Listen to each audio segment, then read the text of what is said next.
And when you leave the Earth in a spaceship, you don't end up straight back on the Earth again. By going that way? Yeah. Because if you're going as far as they measure, you'll be going right through the universe and out the other side. We haven't got the technology. Okay. Because as you leave Earth, that's like going down. But the Earth's not that big. No, it doesn't have to be. The Earth is the same measurement as what we're measuring at. But as you leave the Earth, you in effect go down a trumpet. You're disappearing away from consciousness. You're disappearing. You're not shrinking, although it would appear so, but more area. There's more area in less space. Because we're going away from the solidifying of matter by our awareness and our creation of matter, by becoming aware of it. So as you leave the collective consciousness, there's more space and less area. So it's the same effect as going down a trumpet. And you go down, down, down, down, down. So you are going all those many miles into space. That's why the sun can't shine from one side of the Earth to the other. Because it would have to, in effect, go miles down this trumpet. Thousands, millions of universal miles down the trumpet. Back out again. So it can't do that. It can only creep around this more solidified consciousness as far as it can make it. It's too thick to go too far. But it gets as far as it can, but it can't go straight across. And neither can spaceships. They're going all the way down. They'd have to cross the universe to get to the other side of the world, which we don't have the technology to do. They make these little attempts, well, so-called, I don't know how much of that is true anyway. But, you know, and when an astronaut steps out, so it's said, is what allegedly, steps out of his spaceship, he completely spins out. Well, when he steps out of his spaceship, he sees nothing to do with his cognitive dissonance. His beliefs are turned on their head, and it takes him a while to collect his thoughts. What, because he's not in the collective anymore? It would take a while for that collective consciousness to return, because it would make no sense when you stepped out of your aircraft to not see the world as you expected it to be. It wouldn't add up. And yeah, so it's been our narrow, fairly fixed minds out. This is the breaking of the mind. This is the solidified ideas of the world from the ages and the collective consciousness, which begin to burn. They begin to disintegrate below the earth, the lava. It's the ideas beginning to melt down, like someone having a breakdown, really, but it's got a healthy one, and they melt down and they become hotter and into white. But then eventually they just disappear into nothing. They become nothing. There's no more to grab. There's no more ideas. You have this empty space. And then at the centre of the earth, and this is the same measurement as the centre of the earth, but instead of being a so-called globe in the centre, it's the same measurement, but it's the outside of a spiritual sun.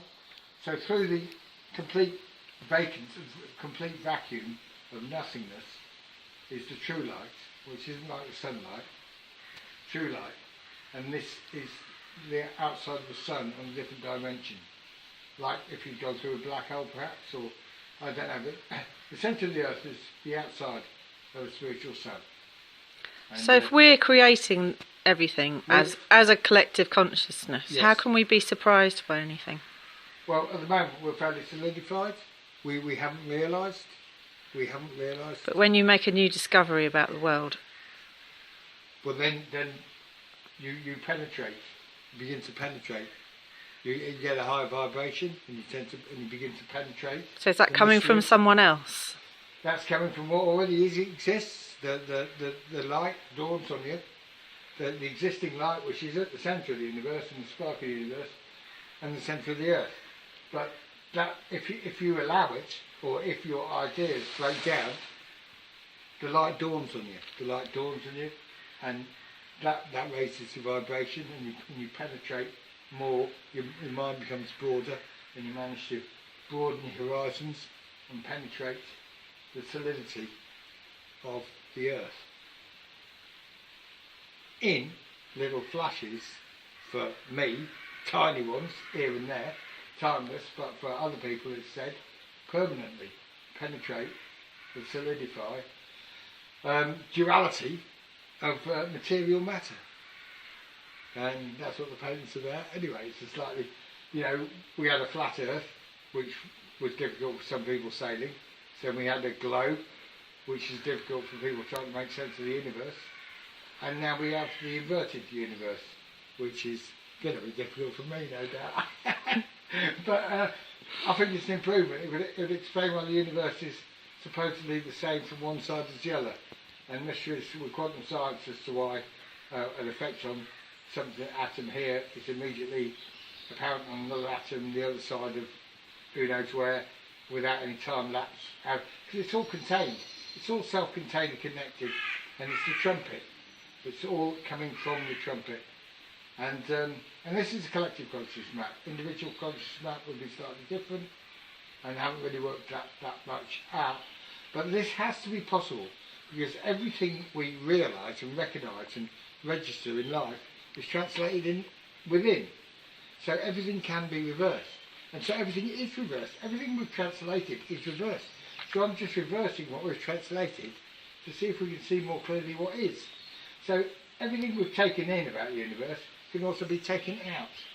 And so it's impossible that you can't reverse it. But your idea of we have to reverse everything is because of what we see being reversed by our brains. Yes, everything we see. But that's just because light travels in straight lines. But I don't care why it is, but that's what we do. We have to translate everything from within because we're not out.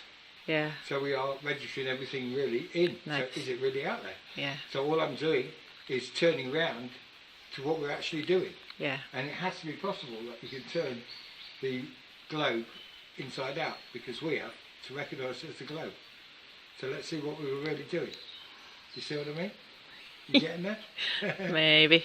Cool. Yeah, well, I'm alright. I'll be alright.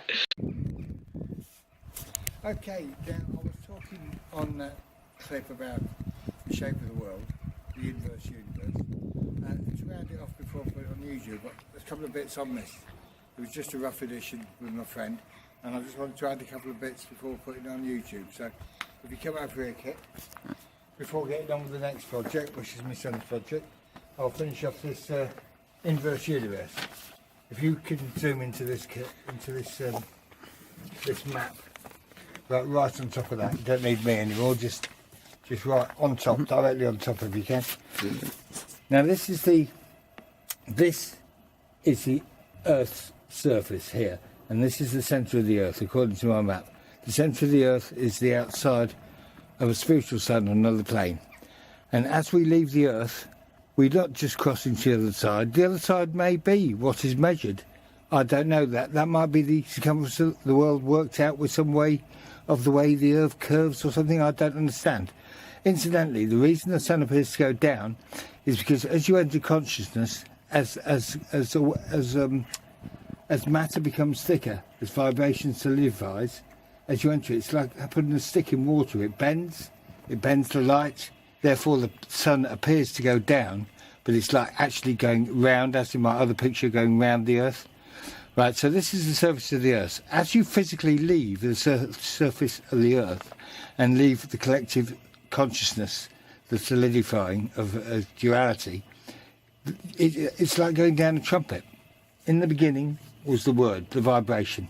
That's the beginning, and it's like going down a trumpet. The more you leave consciousness, the more space in less area, and you go down like a trumpet without actually having to travel down a trumpet. You're just leaving the Earth's consciousness, and you travel down.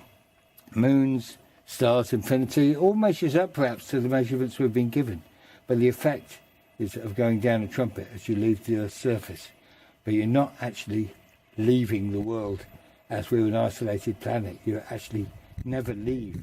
You never leave this setup. This setup is all self-contained. So let's see what else I needed to add. Gravity. If the world is spinning, this would have the effect of like the wheel of death, where you used to get pinned against the wall. It could be that the world is spinning. Maybe someone who's a technician and understands the stars can work out if the world's spinning, or maybe it's just the vibrational forces solidifying, as I say. They become so solid here, it's like treacle-like speed, and we're caught in the net. We're caught in the net of our duality. Could be called the matrix, the collective consciousness, but ultimately it is trapped in self. But as you penetrate self, you have this freedom, the freedom of of the one. So that could be the matrix, if you like, to the collective consciousness. That is the surface of the planet. And yes, like I say, the sun going down is the light bending. And basically, come at me with questions. I think I've said, if you can be bothered, I think I've said everything I've got to say about that really so far. So basically, as you leave the earth, you're disappearing down a trumpet. And I'll leave you with that.